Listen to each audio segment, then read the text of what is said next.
This book provides a detailed look inside the first 3 years of Donald Trump's presidency, based on the reporting of journalists Carol Leonnig and Philip Rucker. The authors argue that the administration was defined from the very beginning by the president's own personality.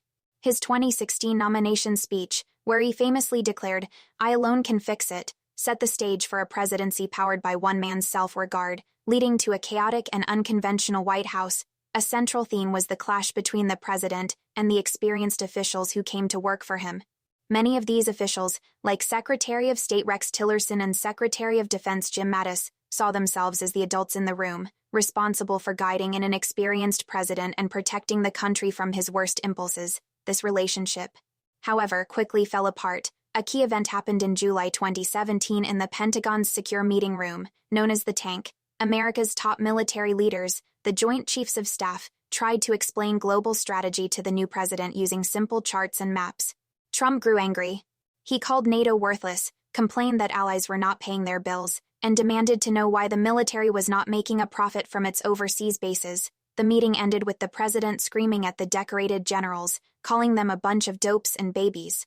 This outburst left the military leadership in stunned silence. After Trump left, Rex Tillerson was heard calling the president a fucking moron. This disdain for expert advice was a consistent pattern. Aides learned that the president had an extremely short attention span.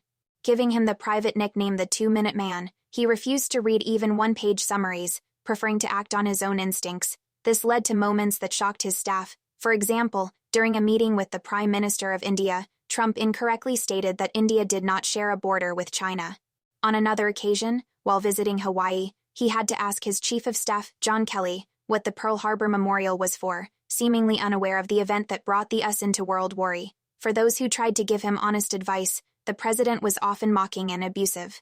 Herman McMaster, a respected general and national security advisor, believed it was his duty to tell the president the unvarnished truth. In response, Trump relentlessly mocked him in front of staff. McMaster eventually retired. Kirstjen Nielsen, the Secretary of Homeland Security, was constantly berated by the president. He demanded she implement impossible and illegal policies, such as shutting down the entire US-Mexico border. When she explained the legal and economic problems with this, he chewed her out so badly that she considered resigning on the spot.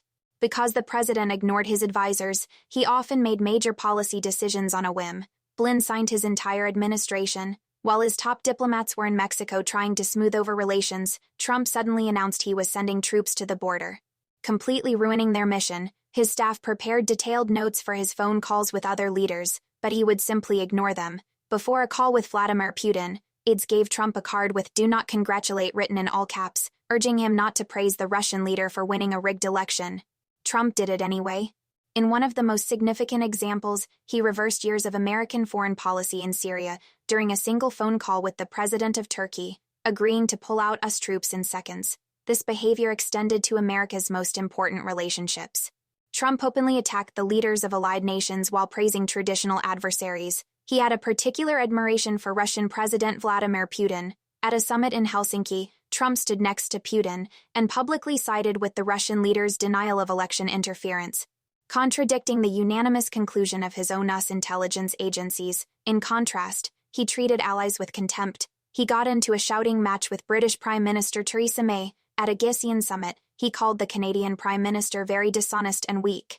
At a NATO meeting, he called European allies delinquent and threatened to pull the United States out of the alliance altogether. This pattern of behavior was also clear during domestic crises. The Mueller report, a 2-year investigation into Russian interference and obstruction of justice, was released in 2019. The 448-page report detailed sweeping and systematic Russian interference and multiple instances where President Trump tried to shut down the investigation. However, the report's author, Robert Mueller, did not make a final legal ruling, stating that he could neither charge the president with a crime nor exonerate him.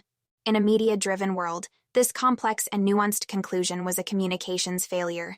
The president, a master of simple messaging, seized on the ambiguity. He immediately and repeatedly claimed it was a complete and total exoneration. In the end, his narrative won. The book portrays an administration in constant turmoil, led by a president who, true to his word, did things his way. The authors conclude that Trump's presidency was a one-man show, defined by his own impulsive and self-centered instincts, which consistently overruled the advice of experts. the traditions of the office, and the nation's long-standing alliances.